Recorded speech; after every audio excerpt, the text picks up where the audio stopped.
Halo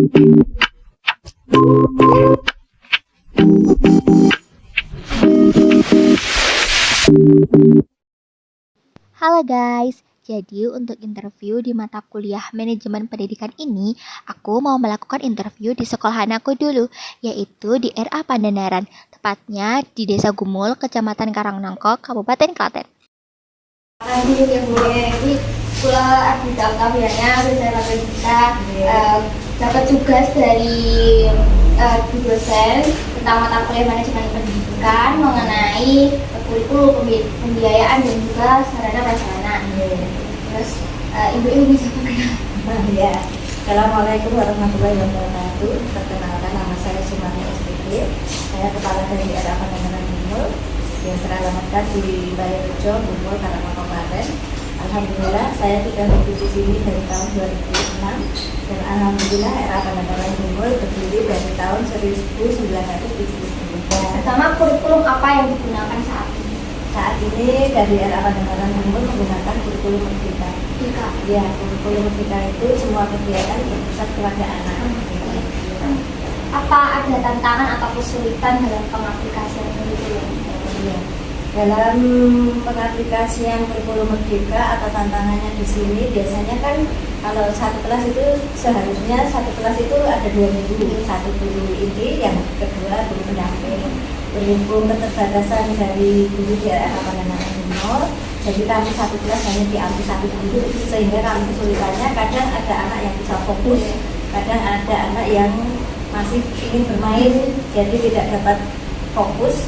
Jadi selama praktek, misalnya kita praktek di tempat sekitar RA, banyak anak yang belum bisa kami handle, jadi masih ada yang bermain sendiri.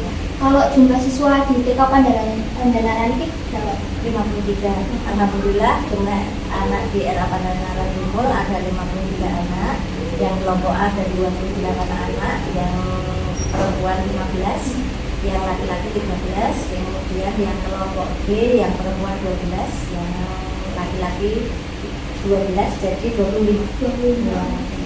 Kalau konsep TKA dan TKB ini bagaimana?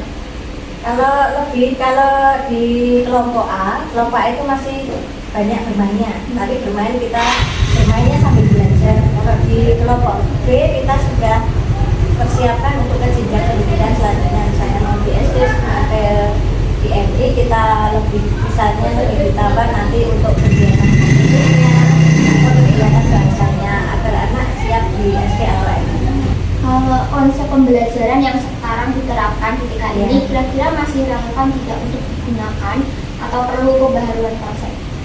Sebenarnya juga perlu pembaharuan konsep ya Mbak ya, karena setiap tahun itu SDM anak berbeda-beda. Kadang ada yang satu kali istilahnya kita kasih tahu anak langsung bisa mudeng, langsung bisa mengerjakan, langsung bisa sesuai dengan kemampuan anak. Tapi kadang ada anak yang harus beberapa kali kita stimulasi gitu. Kalau mengenai metode pembelajaran, anak kecil kan pagi TK biasanya aktif, biasanya susah dikendalikan. Gimana sih caranya guru mengelola kelas supaya tetap kondusif? Kalau di sini biasanya ada beberapa anak yang memang sulit untuk dikondisikan, dia masih suka bermain, suka lari-larian. Kalau saya itu awal-awal pas kegiatan pembelajaran itu, anak-anak yang bisa fokus kita kasih tahu, bisa kita arahkan, kita stimulasi, dan anak tersebut sudah bisa mengerjakan, sudah bisa memahami apa yang kita sampaikan, baru kita anak yang sudah memahami tadi kan terus bisa mengerjakan Mbak. Saya terus fokus ke anak-anak yang belum bisa fokus tadi. Terus jadi anak yang misalnya kan nggak mungkin Mbak satu kelas nggak bisa fokus semuanya, paling cuma 3 atau 4 anak. Terus nanti anak yang sudah selesai mengerjakan boleh istirahat duluan, saya fokus ke anak-anak yang belum bisa. Kalau biasanya kan di sekolah ada ekstra kurikuler di TK itu juga ada ekstra. Iya. Ada drum band, ya. Terus kemudian kalau ikro itu juga terus drum band itu semua harus wajib ikut atau yang hanya tertarik? Kalau yang ikro itu wajib, drum band itu juga wajib. Tapi biasanya kalau di era kan nggak bisa atau Mbak dipaksa, kalau nggak mood, walaupun misalnya kan seminggu latihannya 1 kali.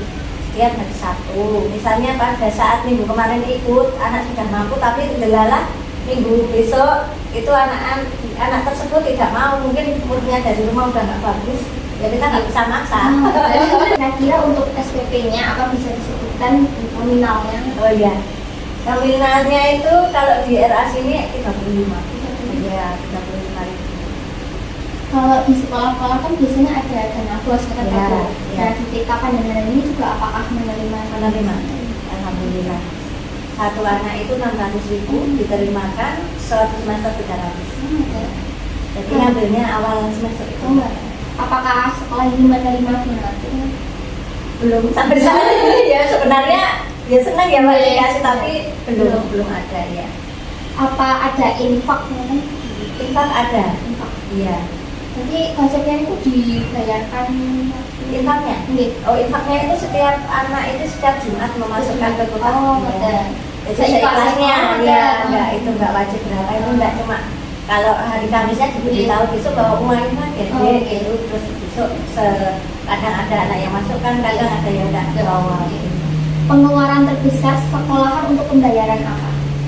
Bayaran apa ya Mbak? Kalau di sini kalau yang sehari kenapa sebulannya itu paling kita untuk honor dulu, karena di sini kami kebetulan belum sertifikasi, jadi kita paling untuk pengeluaran yang besar itu ya untuk honor dulu itu, sama untuk nanti setiap bulannya kan kita membeli dengan habis pakai gitu, jadi setiap bulannya kita itu mengeluarkan untuk honor dulu, kemudian bahan habis pakai, terus alat tulis kantor, ya sama nanti kalau kita pertemuan dulu kita juga harus iuran RA yang lain. Pak ada kegiatan rutin yang dilakukan setiap tahun atau bahkan setiap bulan untuk di TK Pandandaran? Untuk anak-anak, oh kalau untuk tahunannya akhir usana setiap 2 tahun sekali. Itu akhir usana yang besar yang pakai panggung itu loh. Oh, iya. Kalau yang istilahnya akhir usana kecil cuma nggak pakai panggung tapi didekor tapi nggak mengeluarkan biaya banyak, itu juga dilakukan setiap tahun. Terus untuk kegiatan karya wisata itu 2 tahun sekali. Kalau outing class tergantung, nanti misalnya pada saat bulan April itu kan ada peringatan Hari Kartini, itu biasanya kami kadang mendatangkan pihak dari polsek setempat. Terus dulu pernah kita mau ke Koramil itu Mbak Dila, terus berhubung kemarin itu kan ada COVID itu Mbak Dila, kita sudah mengajukan proposal, delala terus itu ada COVID, terus kami belum bisa melaksanakan. Kalau yang outing class yang tidak terlalu jauh, paling kita melihat pembuatan bata atau pembuatan di daerah sini kan nggak dekat bata itu, kita melihat sangat rumah. Kalau boleh tahu tuh dalam pelaksanaan kegiatan tersebut biasanya iuran atau bagaimana? Biasanya kalau kita tidak terlalu besar dalam pengeluaran biaya, biasanya dari sekolahan. Dan biasanya kadang kita misalnya tidak terlalu besar, kita ambilkan uang DOP. Kalau misalnya terlalu besar, sebagian nanti DOP, sebagian kita minta ke wali. Tapi misalnya sudah bisa terhandle pakai uang kas sekolah atau DOP, kita tidak meminta ke wali. Ya. Kalau sarana dan prasarana di TK Pandandaran ini apa aja? Sarananya untuk pembelajaran anak itu ya paling kita apa ya Mbak ya? Itu maksudnya yang dipunyai sekolahan, oh yang dipunyai sekolahan itu ya cuma ini alat mebel ini ya, terus alat apa branding itu sama paling ya cuma itu Mbak, sama alat APE luar sama APE dalam gitu kok, terus sama kemari gitu ya. Dan TV ini kan gitu? Iya itu juga pembeliannya dari uang DOP kemarin ya. Digunakan waktu Pembelajaran nanti biasa kalau dulu kan sebelum pemakaian stopbox itu loh Mbak.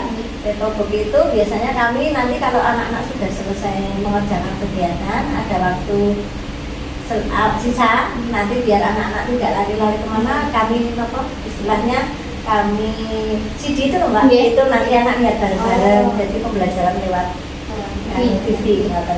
Kalau yang parkiran di sebelah sini juga termasuk sarana prasarana gitu? Iya, itu milik sini. Milik. Apa ya?